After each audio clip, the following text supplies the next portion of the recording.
to create a reconciliation between us and God. Yeah, this is my story and the second last my story in 2021. But of course, I want to take this opportunity to thank you so much for having been with us from the time we started this year up to now. I believe we are crossing together to 2022. Edrine Osteen Mukalazi is my name, and we are blessed to have another guest whose story is going to nail down this year, and I believe it is going to bless you. Have you ever imagined that if God is to bless you, he doesn't mind where you come from, he doesn't mind about your background?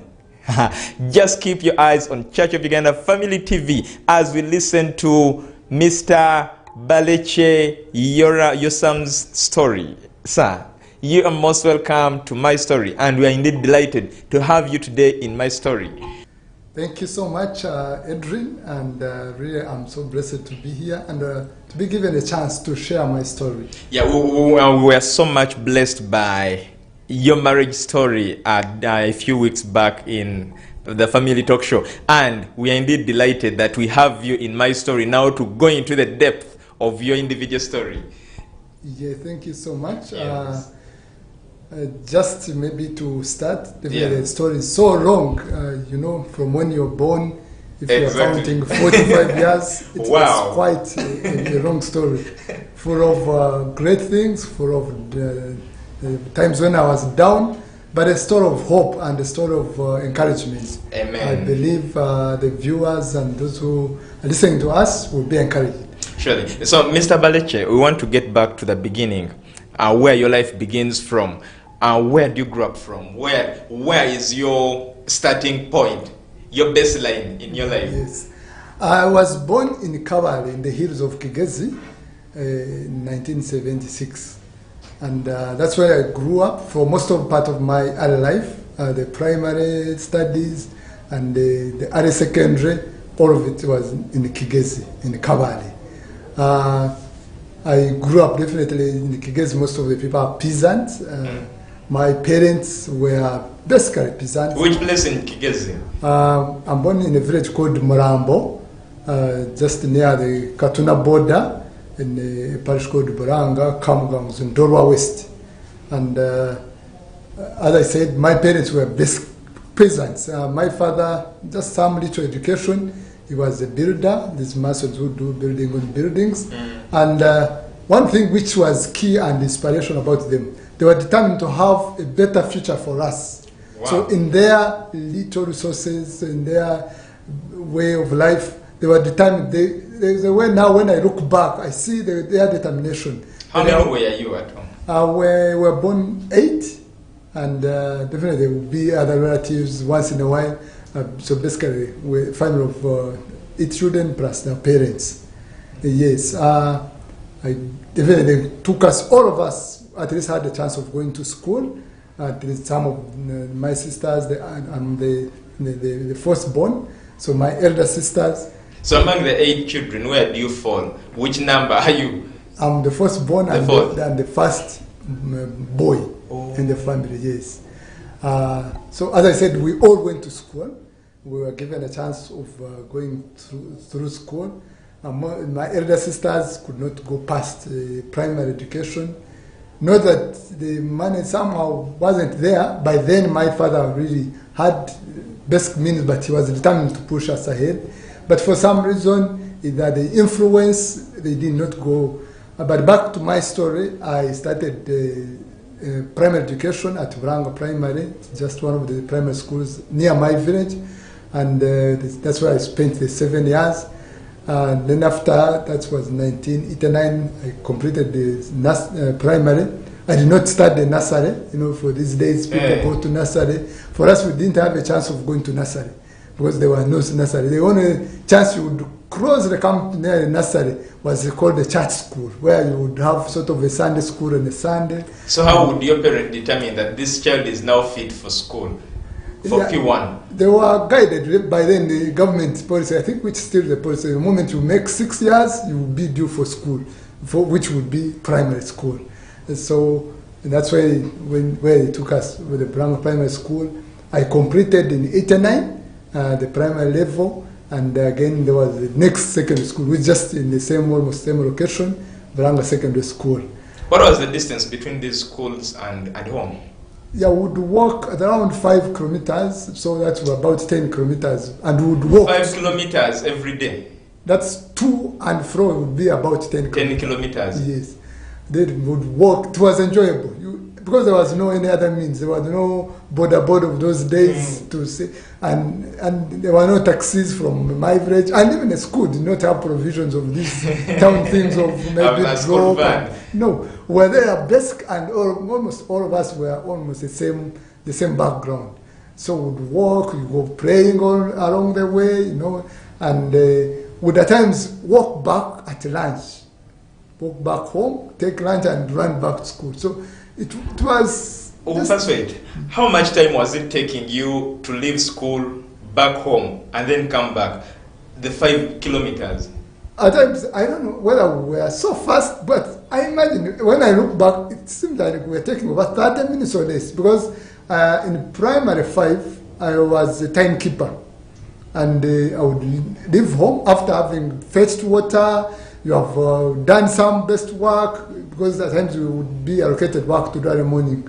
Then I would be at school to ring the first bell at 7:30. So you can imagine 5 kilometers, you have done work, maybe you are leaving home at around 7 or some minutes. So around an average of between 30 to 45. If you can even go back home for lunch and come back in time, then you must have been a fast walker or a fast runner. Definitely would run. Some of the section would run, some other section would be praying. Like when you're going back home, you're enjoying the games, you go praying around. So that's the primary life, and it was really such enjoyable. I remember the teachers, we had teachers from the same village, you at times walk with them to school, carry for them books. So it was that basic education life, and which was quite enjoyable. It's a part of enjoyment because, games, physical education, we used to call PE. So covered being a cold press. The moment you would arrive at school, you're already freezing. So the first thing you would do was put off the shirts and you go to physical education. So you are jumping around, you are running around just to warm up. So that's the best about the primary education that we had, which was really quite fundamental. Was this a daily, the PE up to P7? Every day you have to do PE in the morning? Yes, it was the first thing, and I think I later learned it was a technique to warm us up, because you would be so cold. Covered by those days, it has improved. By those days it was so cold, so it was a chance to warm up and just to be ready for class. Yes, but also there was that part of life where, because you were studying from home, as I said, there were work. Yes. There's work to be done before going to school, and also after when you have come from school. So you had either to run or to make sure there's work that will be completed. The ladies will be cooking. We had to go maybe fetch firewood, fetch water. The water we didn't have taps then. You had to walk another maybe 2 kilometers or so to fetch the water. And then you find a line of people waiting for at times the water in dry season will be too little, so you have to wait. At times you sort of have to fight over the water, which at times will be enjoyable.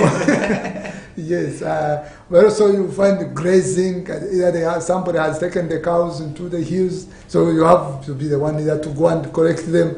Quite a number of other activities that will be involved in. In other words, there was no resting. No resting. Definitely, the resting will be in the night when you are sleeping. You would be almost filled up. But also we'll find time to rest, and especially praying, because at school there will be PE, there will be games time, so there will be a bit of rest here. Okay. So you completed your primary? Yes, I completed primary. I was excited, definitely. My dreams were big, but also... What are those big dreams at primary? Because at primary we expect these children to be young and not so ambitious in life. No, really, actually, when you're young, what I realized when you're young, you're dreaming so big. Because whenever I would be told of stories, in class, you're learning about some things, you're hearing about Kampala. First of all, you want to go to Kampala and see this Kampala. That would be one of the dreams.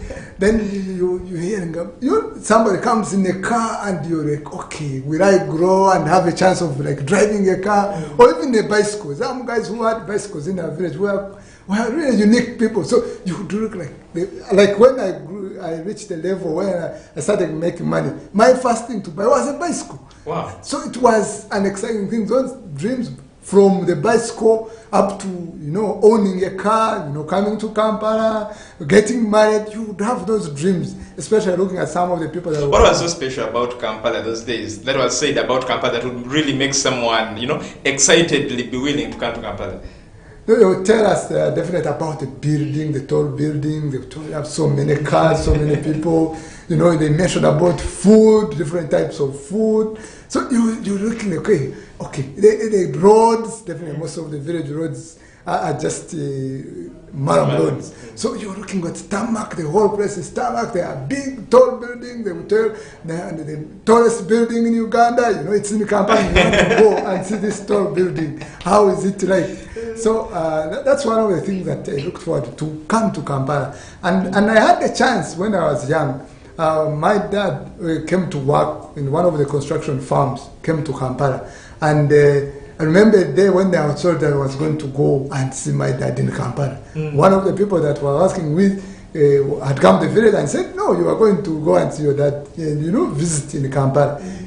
I didn't sleep for about 2 days. Hey. You're looking forward, the journey, the traveling, because definitely wouldn't travel in the car every now and then. You didn't. Just once in a while, maybe once or twice in a year. So now imagine you're going to travel in a bus all the way from Kawale to Kampala. You're going to go eating cakes, those things, and you're so excited. You can't imagine that you're going to be there. Was Lukaya market functioning those days? Where people park and buy gonja and all that stuff? I don't know, but the person I traveled with, every opportunity of the car stopping, the bus stopping, he would ask me whether I would want to take something. So definitely I would grab the opportunity. So then there are these local bands. We used to call them, I think they still call them mandas. Yes. So for us, we were used to those, and they were so sweet. So you're looking for mandas, you're looking for samosas, you're looking for the things you have been yearning to taste. So all the way eating, at every opportunity of stopping, meat. I think we should have stopped at Ruka. I don't know whether it was then. I don't recollect well, but we stopped. I ate some meat on the way as well, remember. Okay. Yes. You're finally in Kampala. How was life in Kampala that time? Because you were young. Yes, life was so nice. Which part had you gone to? Which part was my dad, then the construction firm they were working with was working at one of the buildings in Chambogo, by then Polytechnic. So we were staying around Banda. And by then, I think when I look at Banda now, by then it was a bush. And, with the Mayuni and... Were you not disappointed about what you expected versus what you see? No, I wasn't. Actually, there was so much things I kept on, stretching my neck to see so many things. Then I noticed the many tall buildings. You're looking at crested towers, but now there were so many other buildings which were tall. Then the people, there were so many cars. So you want to collect as many stories to tell back to the village as possible. When you go back and tell such stories to the people you left in the village, they will also be yearning to be in Kampala and enjoy the life. Actually, we tell as if this person is in Kampala and you want to bring them to the picture of Kampala. Exactly. Yes. The other thing that was so interesting, definitely having come to Kampala, before I came, they had to give me new clothing. And in the village, getting new clothing, like now Christmas time, somebody has gotten a new clothes for a whole year. So you have given shoes to go with you. The trouser, you are used to putting on shorts. Now you have been given a trouser. You're walking in shoes like you are so exotic. So it was... So were you given a chance of rehearsing the way you walk with the shoes before the actual departure? Not really. You're given shoes and you have to walk in them. So no rehearsing. You just as you walk. Yes. Okay. So now this is part of your dream now to come back to Kampala. to remind yourself of what you had seen earlier. Yes. So we were now getting to secondary life after primary. Yes, after primary I went to secondary in the same village area, and in one of the turning points that happened in my life was in the S1. So towards the completion of S1, as I said, we used to do work even in holidays. So we had some few cows and goats, and we were supposed to graze during the holidays. So on Christmas Eve, the 24th of December, 1990, we were grazing, and somehow excited of Christmas. And when you share was Christmas, it still Christmas time? Yes, 24th of December, towards Christmas. So the next day being Christmas. So we are having our program. You have your 1,000 that you have saved. You are planning to drink soda, samandas. How much was soda that time? I think it was 200 or 200 shillings. Yeah, it was not a lot of money. So 1,000 would do for your soda, samandas, some chewing gum. You would have your real Christmas. So with the chewing gum on the budget. Yes, actually sodas, by then you find an alternative of sodas. There were some colored drinks where you buy and then they would just add water. That was the cheapest version of the soda. I don't know, maybe because of the availability of the sodas and other drinks, they are no longer available these days. But that was an excitement. You would prepare for Christmas, and Christmas in the village is great. It's actually, having lived in town, when I compare our days of the village in the Christmas, you don't find excitement in town, excitement in the village.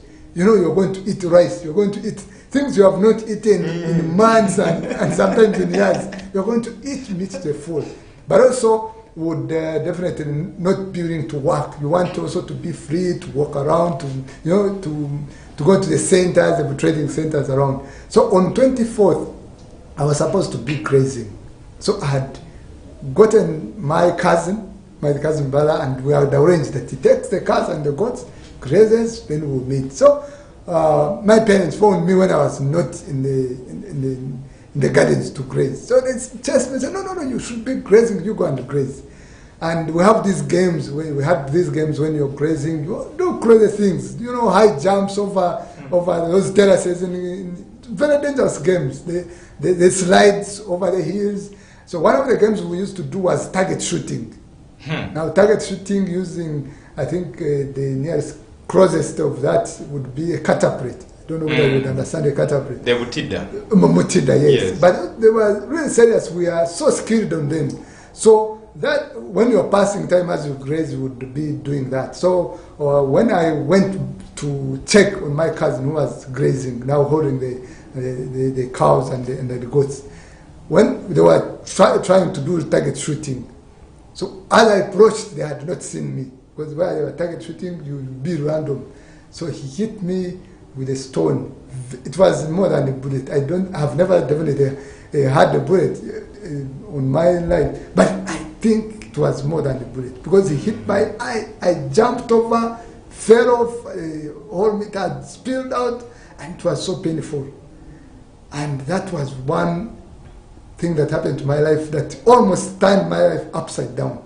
Because remember, you were from a poor background. Yes. The parents, you were just starting secondary, where the school fees, I think by then was about 7,000 or 8,000. So they are struggling even raising that.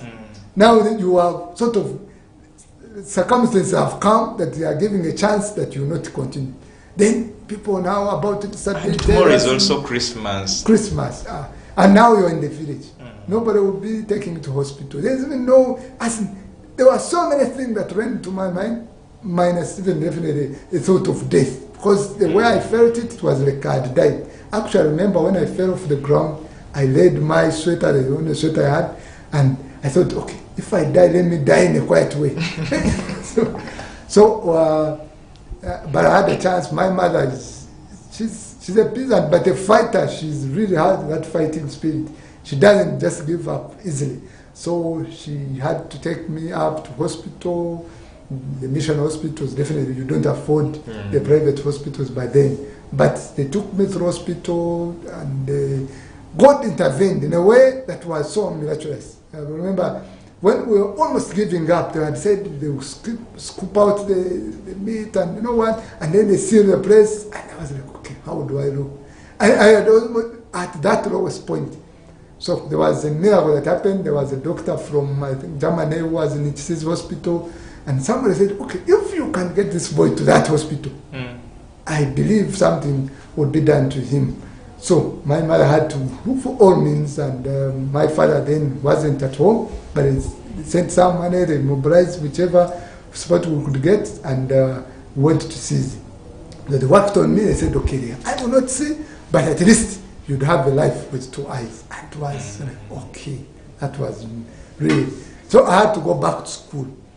Definitely now Christmas, I was in the hospital through Christmas and through the New Year. Your 1,000 you had saved. Yes, my 1,000 now, that one. I was, actually since then, I stopped saving money.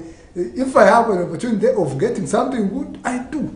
What's now? You have saved that 1,000 for all this period. Now you can't. For a full year. For a full year. Definitely the 1,000, I don't know. We should have eaten it maybe along the way as we go to hospital. But it changed so many dynamics. The relationship in the family. You know, this was my cousin. Maybe there was some people thought it was intentional. And you know, so many things that moved around the whole circumstance. But the other thing was you would get people who would really bring me down and say, now, having lost one eye, what are you going to do? Now your life is shattered. I don't know. Some people will just pity you, and then they will be pouring cold ice on you, on the dream. Now the dreams I had of going to Kampala, now I will be confined in the village. That was now my thinking. Maybe I'll be in the village. What will I be doing? Something, maybe begging or something. Then, but there was some seed of faith that was in me. And the other thing was, I was really intelligent because I had passed well in school. I used to be either among the first or second or third, at least the first 3 positions, all through most of my primary. So I also had that confidence that at least I can do something. I can be somebody.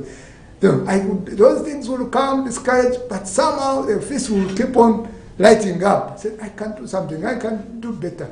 So I went back to school when it opened, struggled through, definitely, that.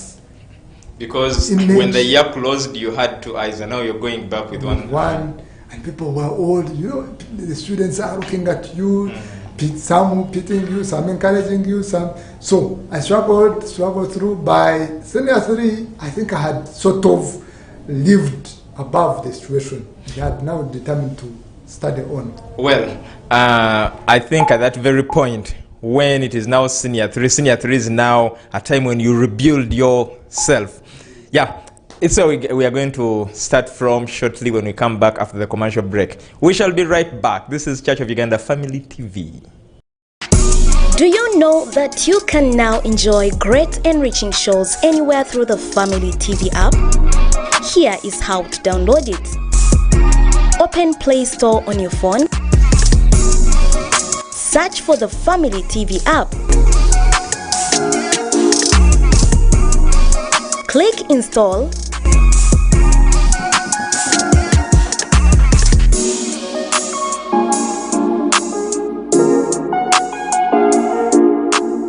After installing it, open it and enjoy enriching content anywhere, everywhere, anytime. Family TV, enriching lives.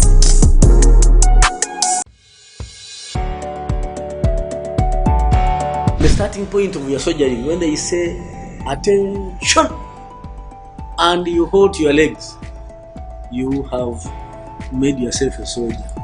Then I said, now I know you want me to get saved, so I am going to get saved, but give me time. Can you imagine telling God, if you ask him for something, can you imagine him telling you, give me time? I praise God that I was condemned. Because if I wasn't condemned by man, then consequently I would have been condemned by God. But because of that human condemnation, that led me to my salvation.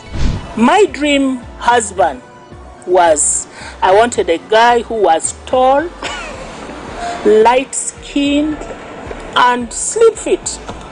And here is a dark, short guy, a bit plump. Definitely, that was not what I had asked God for.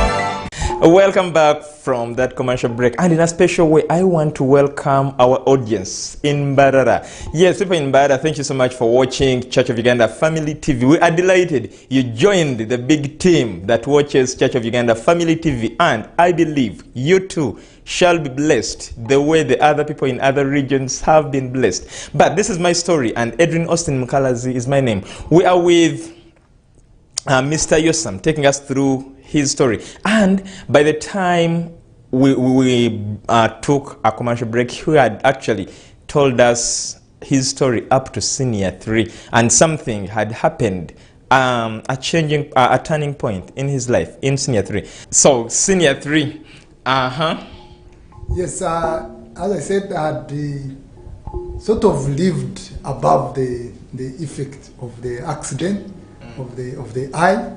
And I was determined now to really now pursue my dream. One of the dreams. You had earlier told us that you had a seed of faith in you, but where do you get all this courage now to forget about what happened and then you're picking up, a new confidence? There's one thing I've observed now, as you definitely look back, you see some of the things which are look basic, like taking children to church every Sunday. Would go pray, the Sunday school, somehow to be like prayerful, but they would put in us that seed. They would encourage us, you have a future, God loves you, those Jeremiah 29:11, he has good plans for you. So they would tell us. So I wasn't born again at that point, but I had some faith in me. And also the confidence that every time when I'm in class, I would be, education-wise, I would be the best in class, at least among the best. So it gave me that motivation to rekindle my dream, at least of being the best, of achieving the best in education. So I was looking at going to the best school. By then they would say when you would go back at an advantage. If you perform well, then they will call you to the best school. So I was looking at the Kigezi School, the King's College, Budo. We would hear about them. At least I would have a chance of getting out. So I was determined. And reading from village, reading, no electricity, so we would read using lanterns. Those tadobas, they were small ones. At times you read on the moon. On the moon? Yes, the moon. And then you remember when you see the children in Kampala, at times say, electricity has gone, you can't do this. At times you will have an exam, there's no paraffin. And it is a season where the moon is up in the sky. So you just go to the veranda and read. Hey. Yes, some of my friends, definitely, there are so many other extreme stories where people will use, these growing sticks from fire. Somebody will shake it and then they are reading. Because you have an exam the next day and you have to read. So we are so determined with that determination because you are looking at something into the future. So at this time, what do you want to be? What is your ambition now that you want to go to these big schools? But what is it that you want to study? Because I believe by now you've started to see some light in your education.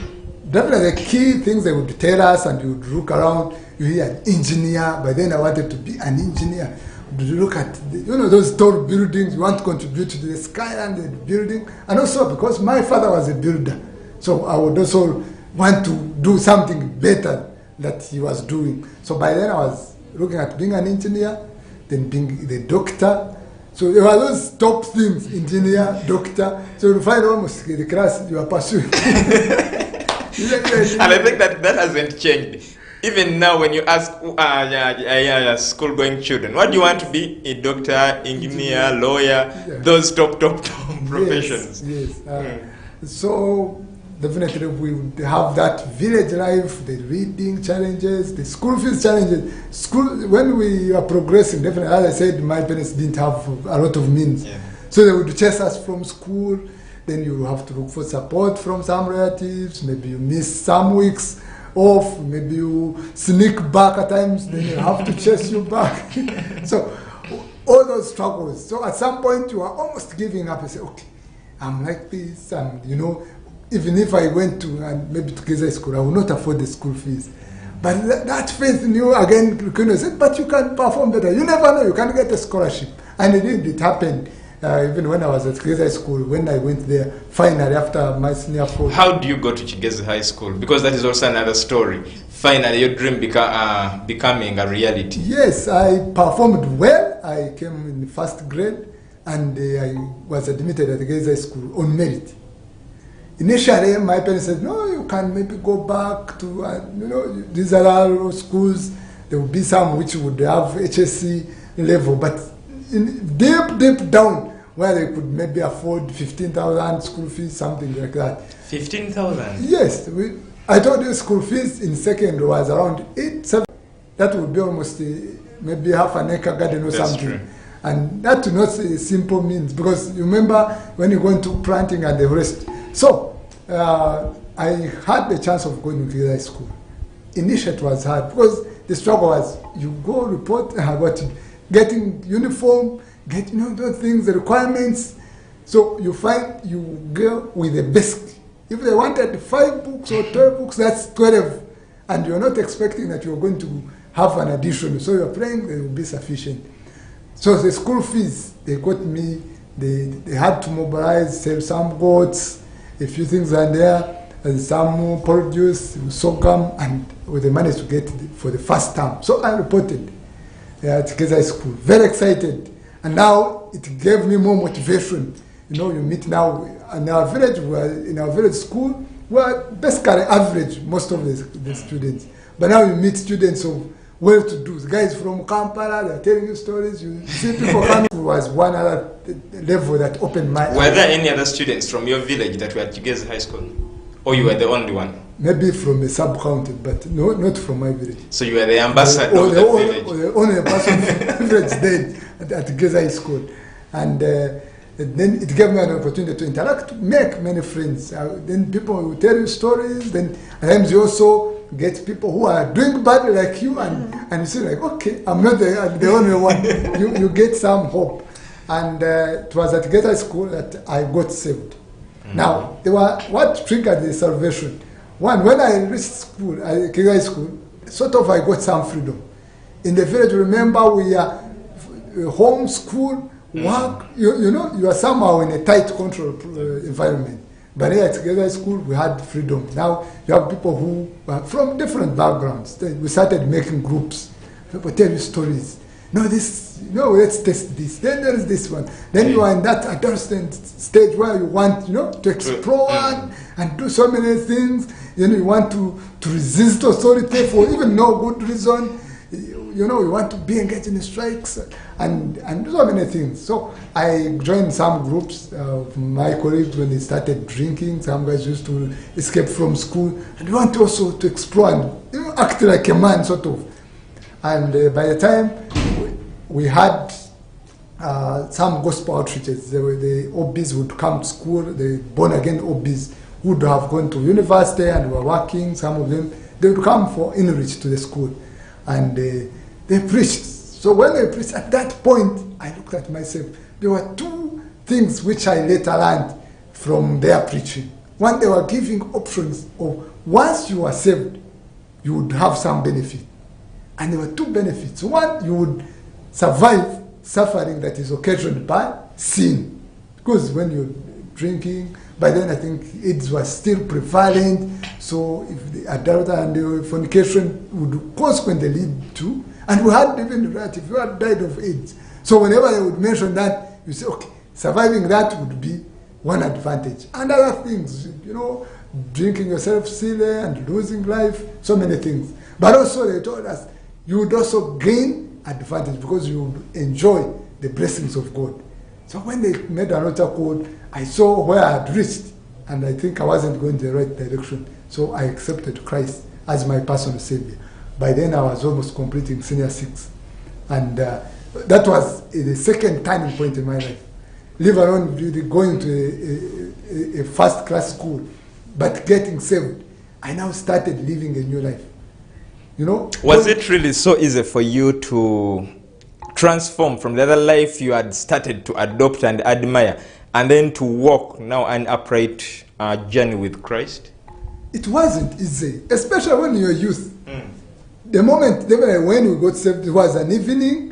They would come after supper, you go into the hall just to dance. At times people would just go there to dance and see how, they would come with the ladies, and you are admiring so many things which are not connected to salvation. So once we are back to dorm, now that you have your colleagues, they are telling you, now what, you are wasted. How do you go into salvation? For those, at times they would do death and destruction. So the hope that will come was the motivation to continue the salvation. But it wasn't easy because you have these guys criticizing you, you have temptations. And you also have a contradiction in your mind. Did I really make the right decision? Yes. Because this is a time when you're really at the top of your life. You feel you're at the top of everything. Yes. But the other thing which one time I was telling somebody, that I thank God for poverty. And the person was laughing. How do you thank God for poverty? Because at that level, if I was from a well-to-do family, most likely I would have been destroyed and maybe ended there. But somehow I'll be limited by funds. You don't have money. The pocket money I gave you maybe was 5K, or even 2,000. You ate it in the first week, so you don't have money. So you can't join a group where they have money. Maybe just to tag around and sort of beg them. But that one also helped me. And we enter now the group. Somehow, the people who are born again, they would encourage you. And those who are means they also support, either sharing sugar, those small things that would need. And also engage you, be around you most of the time. In fellowships, calling you, following up. And it helped me to get grounded then. And after, definitely, I also performed well. I remember I got a half bursary in my the senior 5, second term. So I started on half bursary throughout now the HSC, which was really one of the things that also gave me motivation. Every time I would look at it, I say, okay, I can do better. It saved a lot of burden on my parents and those that were supporting me. There were so many other people that would support me, my uncles, my godparents, so they were all determined to support me, looking at how I was performing, and also added motivation. And the teachers, they would tell us, you can't be this, you can't be this. And they would write on a report, and you feel like, okay, I can be something. At this time, do you still want to be an engineer or a doctor? All the dream has already diverted. Now, when I went to HSC, I had performed well, but the way the combinations were done, they gave me an automatic, they would say, okay, you have performed well in this and this and this, so the combination that is best suited for you is this. My preferred combination by then was PCM, which would lead to engineering, physics, chemistry, and mathematics. But I had not done well in chemistry because of village background, no laboratories, no what. You have tried your best. I had done well in the commerce and geography. So they gave me mathematics, economics, and geography. So now I was looking at what comes out of MEG. And they will tell you do B statistics, Bachelor of Statistics, BCom, those top courses at your university. And now I was saying, where does it lead? Accountant, a statistician, something like that. So now the dream of engineering was somehow off because of now the combination I was doing. Yes. So after senior 6, how was life after senior 6? Because the parents have been struggling to get money for A-level. What about university? Now I did not go to the university direct entry. And I missed, I had done well. I got by then ACE in MEG. And that was exceptional. Even now, somebody who gets that, getting an A in the economics, it was exceptional. But when they were the grade for direct entry, I missed by aggregate 0.4 to be admitted for BCom. So I was so devastated. The performance, when I was comparing the previous year, I was sure I was going to university. But there was this screaming headline that a cutoff point hiked when they were doing the admission, and I missed by that. But like enough, I said, okay, let me see what God has. By then I had gotten saved, and I knew God had a plan for me. And I was believing God would do something. Then I would pray. Some people would encourage us. Say, no, you can't do something. You can't be a teacher. You can't be. They would now give options, having failed to go to the university. I didn't have any hope for private sponsorship because my parents, even my relatives, couldn't sustain it. Even if they had thrown me into maybe PTs by now, or maybe a teacher or something, I would have transited through education like that. You're now coming to Kampala to study from here and spend some time from here. Were you not excited at this admission? Yes, I was excited, but every day there was still that coldness, having lost the admission to the university. And you're thinking you have been one of the best performing. How can you miss? And some people would not believe, you're not admitted. It was shocking. So there was that period of fitting in. This is not something you had been yearning to study. It's like a by the way. So it took me some time to accept that. But progressively with the faith, I had to accept and now start looking to the future. What can I be? And I was also still performing well at Nakawa. I had new friends. Only that now again I was getting back without discouragement of having not been admitted in university. Well, Mr. Barekye, I beg we pause this story at that point when you've now joined Nakawa. And in our second part, next Sunday, as we open up the year, I request that we start from there. But of course, before we go away, there are some things I would really want you to share with us. Especially, yesterday was Christmas and it was celebrated. So in your own perspective, because in your story you are trying to share with us how Christmas was days back at home and how Christmas is celebrated. And you said Christmas is no longer fun. How would you, in your own perspective, how should Christian Christmas be celebrated? One, the reason for Christmas. Because in most cases, when you don't see the reason for Christmas and the right reason for Christmas, then you missed the whole season. So you find it starts with excitement about clothing, excitement about eating, which is not a reason for Christmas. Decorating every place. Travels, so many things. Those are good and they can be done around Christmas. But the reason for Christmas is remembering the birth of Jesus Christ, who came to save us, sinners who had no option but death. He came to be our sacrifice, to redeem us. So that celebration, if it is not on that central theme, you find you have lost it. It's not something which is about eating, if you don't have it as a central theme of we are celebrating the birth of Christ. And to celebrate it, you have to know Christ.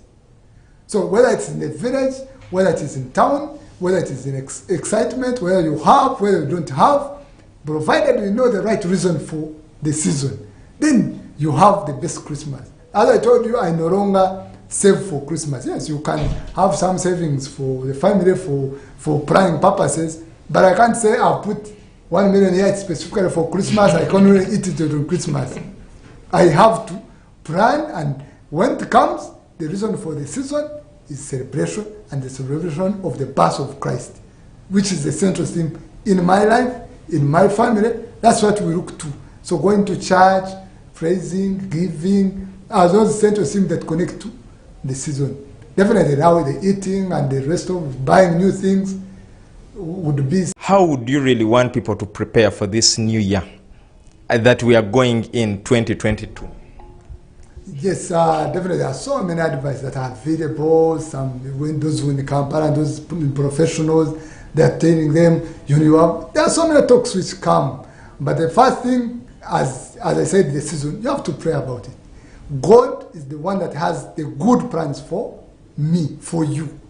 So in Jeremiah 29:11, which is a verse, even those who might not be knowing the Bible, they know.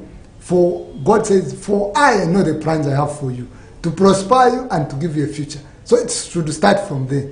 Do you believe God? Do you believe that He has a future for you? Do you believe those plans? And there are quite a number in the Bible good life, everything. We talk about anything. He says all those that he will add onto.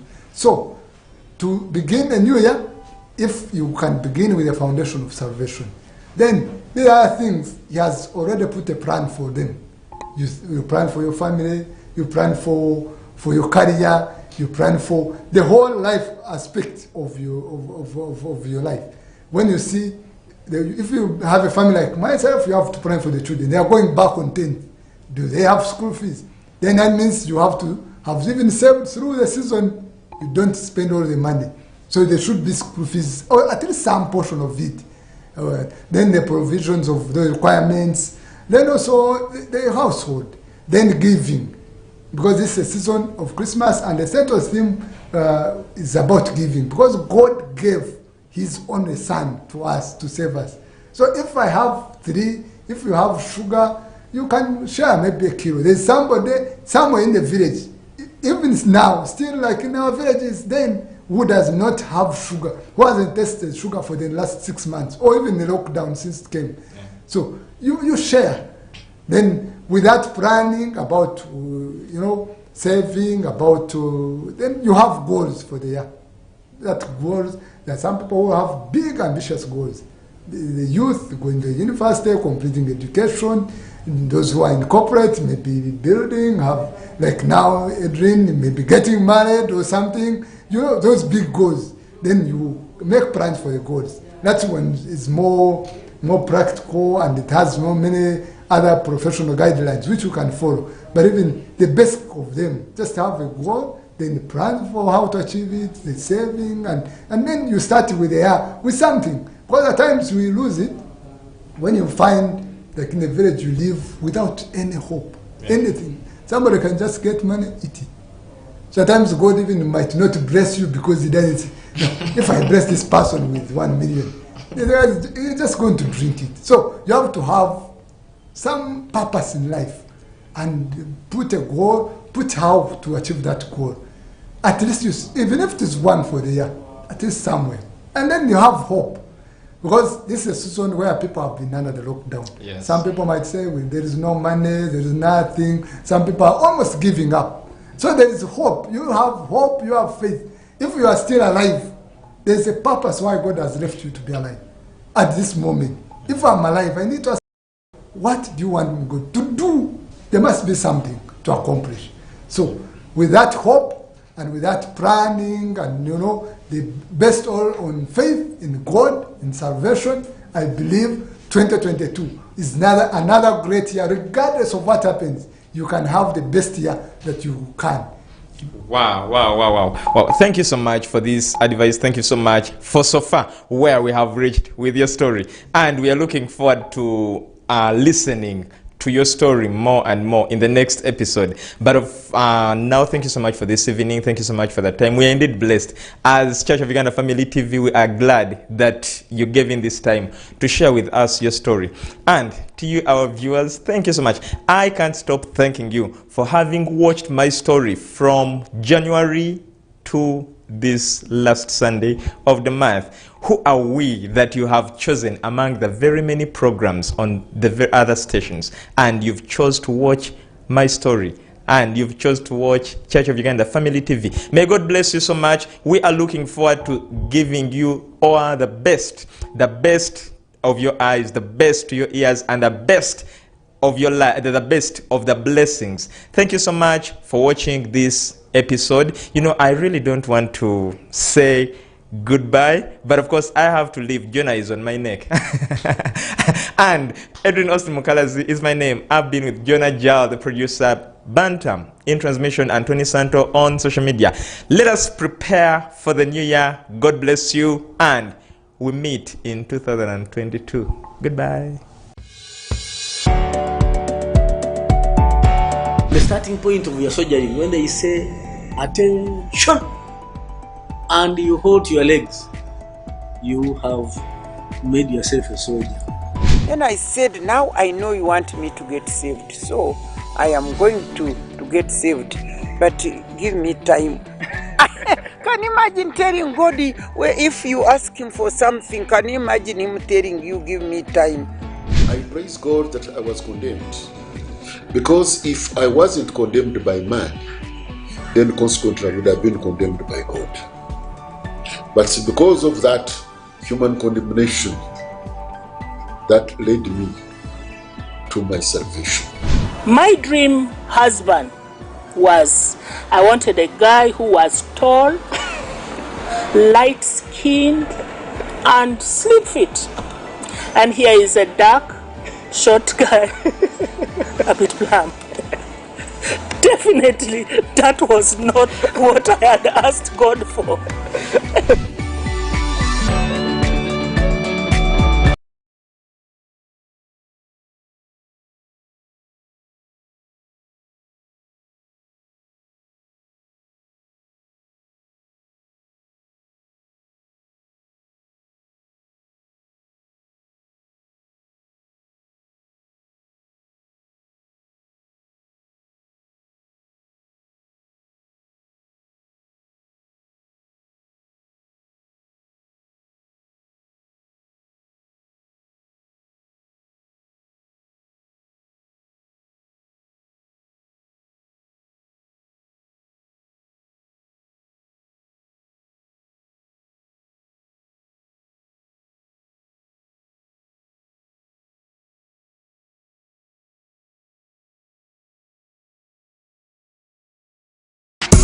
Do you know that you can now enjoy great enriching shows anywhere through the Family TV app?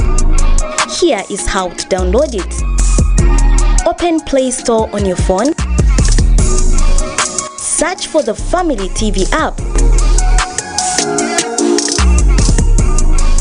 Click Install